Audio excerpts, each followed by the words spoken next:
ಎಲ್ಲರಿಗೂ ನಮಸ್ಕಾರ. ಸ್ವಾತಿಸ್ ಕುಕಿಂಗ್ಗೆ ಸ್ವಾಗತ. ಮೀಲ್ ಮೇಕರ್ ಅಥವಾ ಸೋಯಾ ಚಂಕ್ಸ್ ಅಂತ ಹೇಳಿ ಏನು ಕರೀತಾರಲ್ವಾ, ಅದರಿಂದ ಇವತ್ತು ಪೆಪ್ಪರ್ ಡ್ರೈ ಮಾಡೋದನ್ನು ತೋರಿಸ್ತಾ ಇದ್ದೀನಿ. ಏನೇನು ಐಟಮ್ ಬೇಕಾಗುತ್ತೆ ಅಂತ ಹೇಳಿ ನೋಡೋಣ. ಇಲ್ಲಿ 2 ಟೇಬಲ್ ಸ್ಪೂನ್ ಆಗೋಷ್ಟು ಪೆಪ್ಪರು, ಹಾಗೆ 4 ಒಣಮೆಣಸು, 1 ಟೇಬಲ್ ಸ್ಪೂನ್ ಆಗೋಷ್ಟು ಸೋಂಪು, 2 ಈರುಳ್ಳಿ, 1 ಟೊಮೆಟೊ ಹಣ್ಣು, ಹಾಗೆ ಸ್ವಲ್ಪ ಕೊತ್ತಂಬರಿ ಸೊಪ್ಪು, ಒಂದು ಸ್ವಲ್ಪ ಕರಿಬೇವಿನ ಸೊಪ್ಪು, ಹಾಗೆ ಶುಂಠಿ ಬೆಳ್ಳುಳ್ಳಿ ಪೇಸ್ಟ್ನ ತೊಗೊಂಡಿದ್ದೀನಿ. ಉಪ್ಪು ಹಾಗೆ ಗರಂ ಮಸಾಲ ಪುಡಿನ ತೊಗೊಂಡಿದ್ದೀನಿ. ಹಾಗೆ ಸೋಯಾ ಚಂಕ್ಸ್ನ ಒಂದು 100ರಿಂದ 150 ಗ್ರಾಮ್ ಆಗೋಷ್ಟು ನಾನು ಇಲ್ಲಿ ತೊಗೊಂಡಿದ್ದೀನಿ. ಮೊದಲಿಗೆ ಇಲ್ಲಿ ನಾನು ಒಂದು ಪಾತ್ರೆಯಲ್ಲಿ ನೀರು ಇಟ್ಕೊಂಡಿದ್ದೀನಿ. ನೀರು ಸ್ವಲ್ಪ ಚೆನ್ನಾಗಿ ಕಾಯ್ತಾ ಇದ್ದಾಗೆ ಗ್ಯಾಸ್ನ ಆಫ್ ಮಾಡ್ಕೊಂಬಿಟ್ಟು ಈ ಸೋಯಾ ಚಂಕ್ಸ್ ಏನಿದೆಯಲ್ಲ ಇದನ್ನು ನೆನೆಸ್ಕೊಳ್ಬೇಕಾಗತ್ತೆ. ಈ ಸೋಯಾ ಚಂಕ್ಸ್ ಎಲ್ಲ ಚೆನ್ನಾಗಿ ನೆಂದು ಸಾಫ್ಟ್ ಆಗಬೇಕು. ಸ್ವಲ್ಪ ಹೊತ್ತು ಇದನ್ನು ಹಾಗೆ ಬಿಡೋಣ, ಚೆನ್ನಾಗಿ ನೆಂದ್ಕೊಳ್ಳಿ ಇದು. ನೆಕ್ಸ್ಟ್ ನಾವಿಲ್ಲಿ ಒಂದು ಪೌಡರ್ನ ರೆಡಿ ಮಾಡ್ಕೊಳ್ಬೇಕಾಗತ್ತೆ. ಒಂದು ಪ್ಯಾನ್ನ ಬಿಸಿಗಿಟ್ಕೊಂಡು ಒಣಮೆಣಸನ್ನು ಹಾಕ್ಕೊಳ್ತಾ ಇದ್ದೀನಿ. ಇಲ್ಲಿ ನಾನು ಡ್ರೈ ರೋಸ್ಟ್ ಮಾಡ್ಕೊಳ್ತಾ ಇದ್ದೀನಿ, ಎಣ್ಣೆಯನ್ನು ಹಾಕೋದು ಬೇಡ. ಹಾಗೆ ಕಾಳು ಮೆಣಸು 2 ಟೇಬಲ್ ಸ್ಪೂನ್ ತೊಗೊಂಡಿದ್ದೀನಿ ಅಂತ ಹೇಳಿದ್ದೀನಿ. ಹಾಗೆ 1 ಟೇಬಲ್ ಸ್ಪೂನ್ ಆಗೋಷ್ಟು ಸೋಂಪುನ ತೊಗೊಂಡಿದ್ದೀನಿ.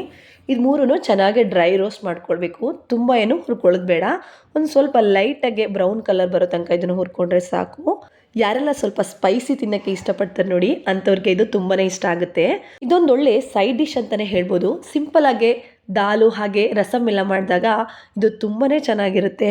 ಸೈಡ್ ಡಿಶ್ ಆಗಿ ನಾವು ಇದನ್ನು ಮಾಡಿಕೊಂಡ್ರೆ ಇಷ್ಟ ಆದರೆ ಸಾಕು. ತಣ್ಣಗಾದ್ಮೇಲೆ ಇದನ್ನು ಪೌಡ್ರ್ ಮಾಡಿ ಇಟ್ಕೊಳ್ಳೋಣ. ನೆಕ್ಸ್ಟ್ ಇಲ್ಲಿ ಒಂದು ಪ್ಯಾನ್ನ ಬಿಸಿಗಿಟ್ಕೊಂಡು ಒಂದು 3ರಿಂದ 4 ಟೇಬಲ್ ಸ್ಪೂನ್ ಆಗೋಷ್ಟು ಎಣ್ಣೆನ ಹಾಕ್ಕೊಳ್ತಾ ಇದ್ದೀನಿ. ಎಣ್ಣೆ ಕಾಯ್ತಾ ಇದ್ದಾಗೆ ಒಂದು 1/4 ಟೇಬಲ್ ಸ್ಪೂನ್ ಆಗೋಷ್ಟು ಜೀರಿಗೆ ಹಾಗೆ ಕರಿಬೇವು ಸೊಪ್ಪನ್ನು ಹಾಕ್ಕೊಳ್ತಾ ಇದ್ದೀನಿ. ಇದೊಂದು ಸ್ವಲ್ಪ ಫ್ರೈ ಆಗ್ತಾ ಇದ್ದ ಹಾಗೆ ಸಣ್ಣದಾಗೆ ಕಟ್ ಮಾಡ್ಕೊಂಡಿರುವಂತಹ ಈರುಳ್ಳಿನ ಹಾಕ್ಕೊಳ್ತಾ ಇದ್ದೀನಿ. ಸ್ವಲ್ಪ ಬ್ರೌನ್ ಆಗೋ ತನಕ ಇಲ್ಲಿ ಈರುಳ್ಳಿನ ಚೆನ್ನಾಗಿ ಬಾಡಿಸ್ಕೊಳ್ಬೇಕು. ನೆಕ್ಸ್ಟ್ ಇಲ್ಲಿ ನಾನು 1 ಟೇಬಲ್ ಸ್ಪೂನ್ ಆಗೋಷ್ಟು ಶುಂಠಿ ಬೆಳ್ಳುಳ್ಳಿ ಪೇಸ್ಟ್ನ ಹಾಕ್ಕೊಳ್ತಾ ಇದ್ದೀನಿ. ಈ ಶುಂಠಿ ಬೆಳ್ಳುಳ್ಳಿ ಪೇಸ್ಟ್ನ ಕೂಡ ಎಣ್ಣೆಯಲ್ಲಿ ಚೆನ್ನಾಗಿ ಬಾಡಿಸ್ಕೊಳ್ಬೇಕು. ಹಸಿ ವಾಸನೆ ಹೋಗೋ ತನಕ ಸ್ವಲ್ಪ ಚೆನ್ನಾಗಿ ಹುರ್ಕೊಳ್ಬೇಕು.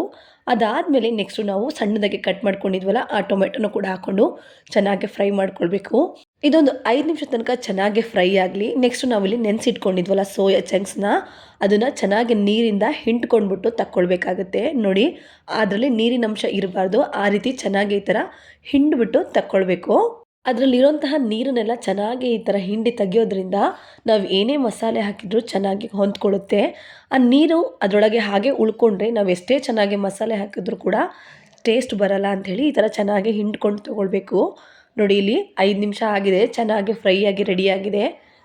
ಈಗ ಸೋಯಾ ಚಂಕ್ಸ್ನ ನಾವು ಇದಕ್ಕೆ ಮಿಕ್ಸ್ ಮಾಡ್ಕೊಳ್ಳೋಣ.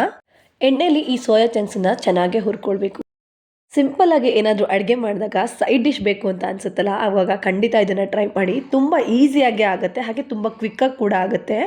ನೆಕ್ಸ್ಟ್ ಇಲ್ಲಿ ನಾನು ಒಂದು 1/4 ಟೇಬಲ್ ಸ್ಪೂನ್ ಆಗೋಷ್ಟು ಅರಿಶಿನದ ಪುಡಿನ ಹಾಕ್ಕೊಳ್ತಾ ಇದ್ದೀನಿ.